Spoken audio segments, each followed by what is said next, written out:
কবর কথা মনে করাই, আখিরাত মনে করাই, আখিরাত মনে করাই, মনে করাইতে আসছি বাজান। ভুলে গেছেন আল্লাহকে, ভুলে গেছেন আখিরাতকে। শুধু এই কথাটা মনে করাইতে আসছি। শুধু একটা জিনিস বলেন, বুঝার জন্য বলি। এই যে কাগজ, এই পোস্টারটা, এটা একটা পিঠ, এটাও একটা পিঠ। কথা বলেন ঠিক না? দুইটা পিঠ কিনা বলেন না?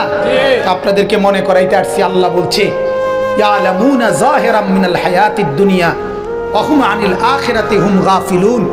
আল্লাহ বলে, বান্দা, মাটির উপরের যেই পিঠ, মাটির উপরের যেই ঘর, মাটির উপরের যে অংশ, এটা তো খুব সাজাইলা, এটা তো খুব বুঝলা, এই পিঠটা তো দারুণভাবে লেখা ডিজাইন করে অনেক কিছু দিয়ে সাজাইলা, এই পিঠটা তো একদম খালি।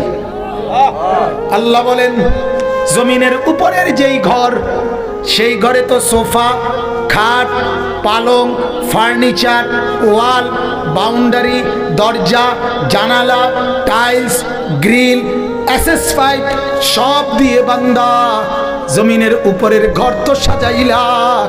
আল্লাহ বলেন, বান্দা, তুমি কি জানো না বান্দা, জমিনের নিচে তোমার আরেকটা ঘর আছে, ওই ঘরের নাম কবর, সেইটা কেন এমন খালি রাইখা দিলা? এ ঘর তো খুব সাজাইলা, এ ঘর কেন খালি রেখে দিলা বান্দা? এই পিঠে কেন কিছু নাই?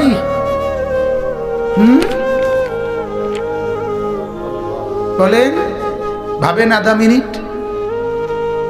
জমিনের উপরের ঘর কেমন সাজাইলেন, জমিনের নিচের ঘর কবর কেমন সাজাইলেন।